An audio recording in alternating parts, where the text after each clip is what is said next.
దేవునికి స్తోత్రం. మన ప్రభును రక్షకుడైన యేసుక్రీస్తు వారి నామంలో అందరికీ ఉదయకాల శుభములు తెలియజేయుచున్నాను. ఈరోజు దేవుని వాగ్దానము సామెతల గ్రంథం 29వ అధ్యాయము 18వ వచనము.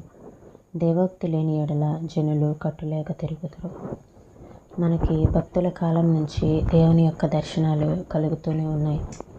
అయితే దేవుని మాట వినాలి అని అంటే మనము మన చుట్టూ ఉన్న శబ్దాల వలన, అవరోధాల వలన, అంటే మన చుట్టూ ఉన్నటువంటి చికాకుల వలన మనమే సరిగ్గా దాన్ని వినిపించుకోము. దేవుడు మనతో నిత్యము మాట్లాడుతూనే ఉన్నారు, కానీ మనం దాన్ని నిర్లక్ష్యం చేస్తూ ఉంటాము. ఎప్పుడైతే మనము వీటన్నింటినీ తప్పించుకొని మనం దేవుని కోసం కొంత సమయం కనిపెడతామో అప్పుడు దేవుడు మనల్ని దర్శిస్తాడు. దేవుని దర్శనాన్ని పొందాలంటే ఆయన కోసం కనిపెట్టాలి. ఎంత సమయం కనిపెట్టాలి అన్నది చాలా ముఖ్యం. మన హృదయాలు కెమెరాల్లో వాడే ఫిల్ములు లాంటివి. దేవుని పోలిక అక్కడ ముద్రించబడాలంటే మనం ఆయన ఎదుటికి వచ్చి కనిపెట్టాలి. అల్లకల్లోలంగా ఉన్న సరస్సులో ప్రతిబింబాలు కనిపించవు. మనం దేవుణ్ణి చూడగలిగితే మన జీవితాలు విశ్రాంతిమయంగా ఉంటాయి. కొన్ని దృశ్యాలను చూడటంతోనే పరివర్తన చెందించే శక్తి గోచరమవుతూ ఉంటుంది. ఉదాహరణకి, నిశ్చలమైన సూర్యాస్తమయమైన దృశ్యం మనసుకి శాంతినిస్తుంది. అలానే దేవుని దర్శనం మానవ జీవితాలను మార్చివేస్తుంది. యాకోబు యబ్బోకురేవు దగ్గర దేవుణ్ణి చూసి ఇశ్రాయేలుగా మారాడు. దైవ దర్శనం గిద్యోనుకు పిరికితనం పోగొట్టి శౌర్యాన్ని అలవరిచింది. క్రీస్తు దర్శనం తోమాను అనుమానాల నుండి విముక్తుణ్ణి చేసి నమ్మకస్తుడైన శిష్యుడిగా మార్చింది. బైబిల్ కాలం నుండి దైవ దర్శనాలు కలుగుతూనే ఉన్నాయి. విలియం కేరీ తన చెప్పులు కుట్టుకునే వృత్తిలో ఉంటూ దేవుణ్ణి చూశాడు. అతను బయలుదేరి భారతదేశానికి వెళ్ళాడు. డేవిడ్ లివింగ్స్టన్ దైవ దర్శనం పొంది ఆయనతో కలిసి ఆఫ్రికా ఖండపు చీకటి అరణ్యాల్లోకి వెళ్ళాడు. వందల కొద్ది మనుషులు దేవుని దర్శనాన్ని పొంది ఇప్పుడు ప్రపంచపు నలుమూలల అన్యులకు సువార్తను అందించే పని మీద తిరుగుతున్నారు.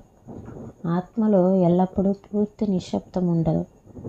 దేవుడు మన ఆత్మలో మెల్లని స్వరంతో పలుకుతూనే ఉంటాడు. ఆత్మలో ఇహలోక విషయాల రణగణ ధ్వని నిశ్శబ్దమైనప్పుడు దేవుని స్వరాన్ని వినగలం. నిజానికి ఆయన నిత్యము మాట్లాడుతూనే ఉన్నాడు.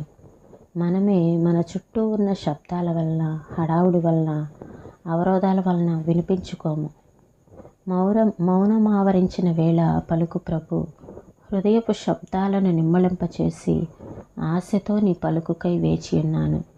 ఈ విశ్రాంతి గడియలో పలుకు నానాదా, నీ ముఖార విందాన్ని చూడని నన్ను, నీ శక్తితో స్పృశించు నన్ను.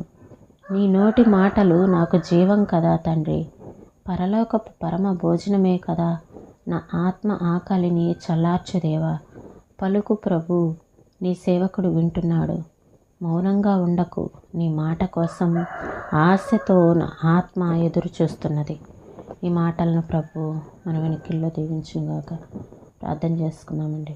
స్తోత్రం తండ్రి, పరిశుద్ధుల ప్రేమ కలిగిన దేవా, మీకు వందనాలు చెల్లిస్తున్నాం ప్రభా. భక్తుల కాలం నుంచి మీరు దర్శిస్తూనే ఉన్నారు ప్రభా. అయితే మేము నా తండ్రి మా చుట్టూ ఉన్న శబ్దాల వలన, సమస్యల వలన మేము మీ మాటను వినలేకపోవచ్చు, మీ దర్శనాన్ని పొందుకోలేకపోవచ్చు.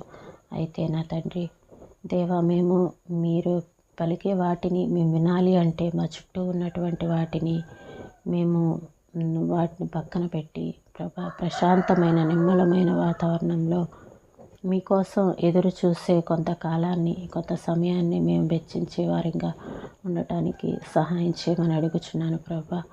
అయ్యా, నీకు వందనాలు చెల్లిస్తున్నాం ప్రభా. అయ్యా, మీ మాట లేకపోతే, మీ దర్శనం లేకపోతే జనులు కట్టులేక తిరుగుతారు అని సెలవిచ్చావును నా తండ్రి. మీ మాట లేకపోతే మా జీవితాలలో నా తండ్రి, మీ మార్గాలలో మేము నడవలేము, మీ చిత్తానుసారంగా మేము నడుచుకోలేము. కాబట్టి మీ మాట మా జీవితానికి అవసరం, మీ దర్శనం మా జీవితానికి అవసరం.